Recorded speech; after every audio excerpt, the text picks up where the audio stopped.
and welcome back, but not to the track. Now, recently I took delivery of the Racer Sideways Lamborghini Huracan Carbon Special Edition, and it is the best slot car I currently have in my collection. However, it does have a major problem, and that is the ride height.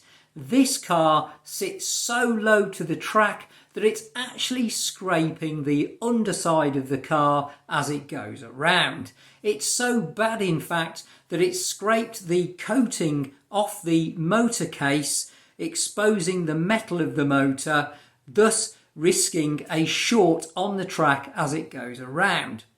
Unfortunately, I don't have the tools or the spares to be able to adjust the ride height of the car so it will work properly on the track. However, I am in touch with one of the UK's foremost slot car experts and creator of the digital 24-hour slot car Le Mans, and that is Gary Skip.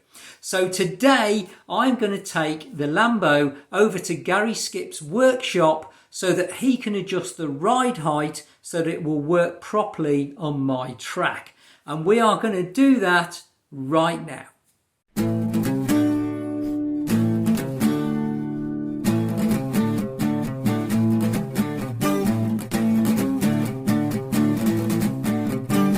You'll almost certainly recognise Gary from the Slot Car Le Mans and the interviews, which I'll put a link on that actually on this video, so you can watch the video of how the Slot Car Le Mans came about as well. So we're actually in Gary's workshop where he does his cars. Yep. And I've got to show you, I'm just going to show you his collection here of, are they Le Mans? Yes, most of the Le Mans cars. Most of the Le Mans cars. So this is quite amazing. So I'll quickly show you this. So we've got a whole collection here. How long has it taken you to get to this then, Gary, to get this? This is probably 15, 16 years worth of cars, but I used to have way more than this, and I sold a lot of them because I didn't use them that much and they just take up space. So do you actually still use these?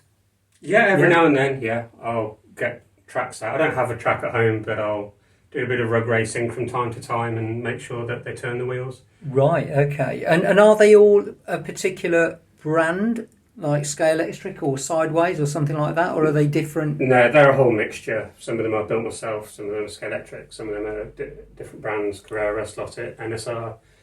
Okay, so varying brands, some scratch built. Yeah. The two Group C cars just on the bottom, the Newman Porsche and the Silk Cut Jaguar. Yeah. Those are pretty valuable slotted cars. Do you know how many there are? No. So if we're to make a guess, what would your guess be? Quick calculation, how many have you got?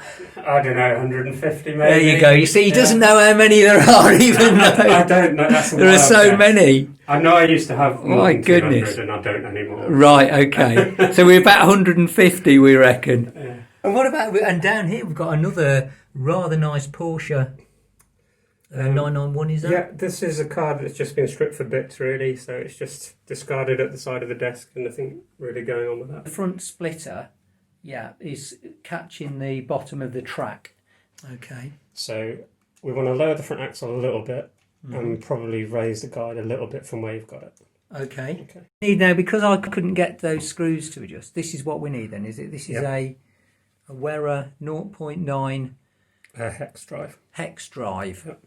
Right, there we go. And that's what allows you to adjust the axle underneath, the little grub screws that adjust the axle. Yeah, providing that the grub screw is M2. So you can see there, and Gary's just holding there, that the bottom of the motor's already got scratched off, the label, because the car sits so low to the track that the label was actually scratched off the motor.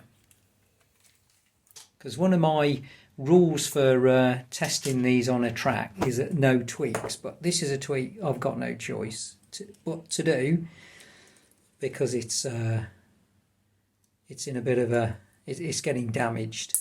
Yeah, these grub screws are actually quite long, and there aren't any factory fitted in the top, so if we loosen these down it will drop the axle, but then you've got all this vertical play. So what we ought to do is balance them with screws on the top. Okay. Yes. So really you need screws top and bottom. Yes. To keep the axle stable. Yes. What I'm actually going to do is, because these screws are long now, they're poking at the bottom of the chassis, which is, we don't want that.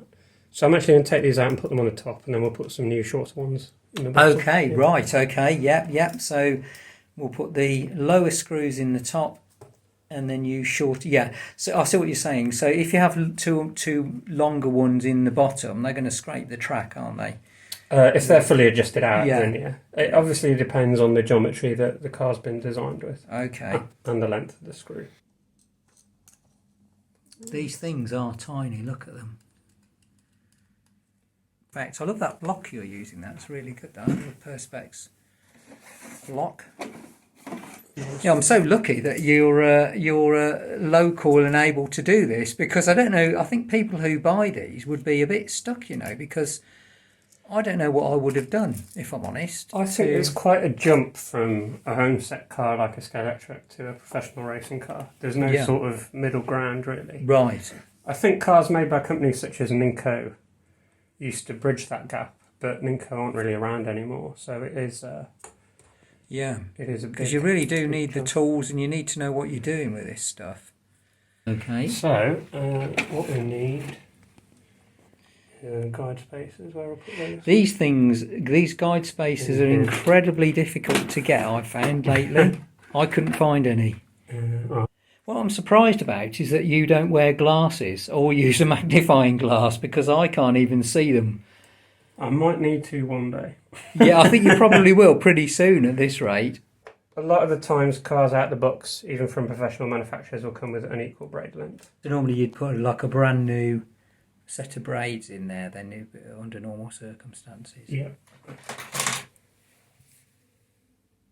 Are all braids the same, or you get different quality of braids based on conduction? They're certainly not all the same. Right. You get different hardnesses, I would say, is the main difference. So this is a professional racing car, so it'll have a pretty soft braid. It'll be okay to race with this. Right. But if you take a car like a Scalextric, for example, you'll find its braids are like a wire brush. Right, okay. But that's just for durability, because obviously Scalextric cars are more like toys. Yeah. They get played with children who crash them and drag them across the carpet and all sorts of stuff. So they're a bit more resilient. Yeah. So this one's really, this sideways one has been designed to race properly, hasn't it, by the looks of it? Yeah. Yeah. It's what determines the quality of the braid is the softness of it. Is that? Would you say that's... Well, the softer braid isn't necessarily higher quality, but it is going to... Because the weight of the car will press on the braid and it's softer, it doesn't give any resistance to the attitude at the front of the car. Right.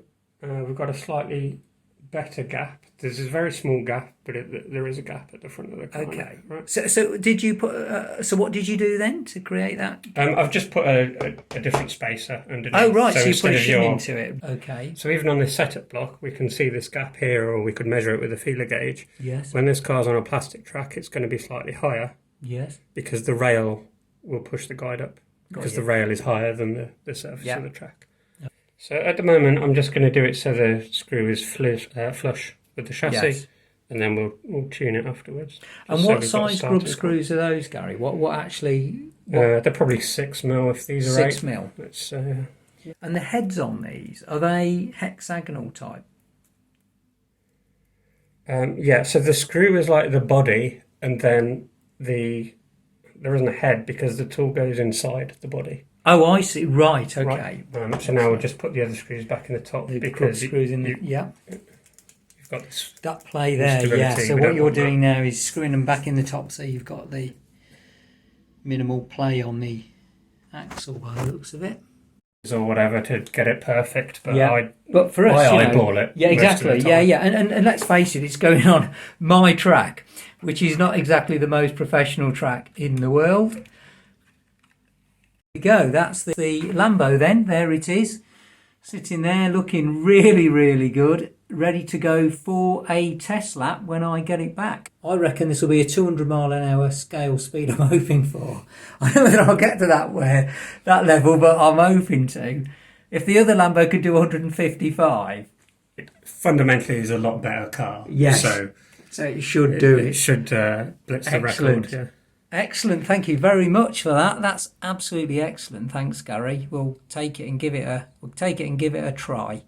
The Lamborghini Huracan is now back on the track, and as you can see, I hope you can see that it now sits absolutely perfectly on the track. There is just enough gap for it to clear the rails there, and the wheels are just touching the surface of the track on the front. So as far as I can see, that is a perfect setup for this car. But there's only one real way to find out. So now we're going to take it on a little sprint around the track to see just how well it runs now that the front has been lifted and it's sitting really smoothly on the track. I'm not going to do a time run on this occasion, but yeah, I just want to see at this point that she's running well. Let's give it a run.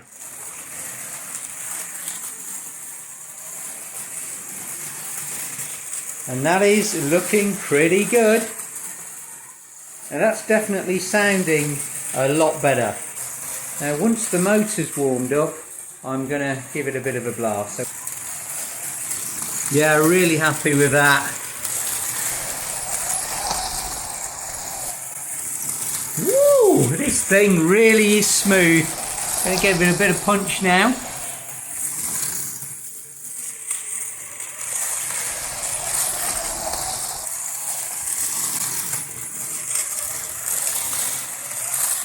Still getting some slide on the corners.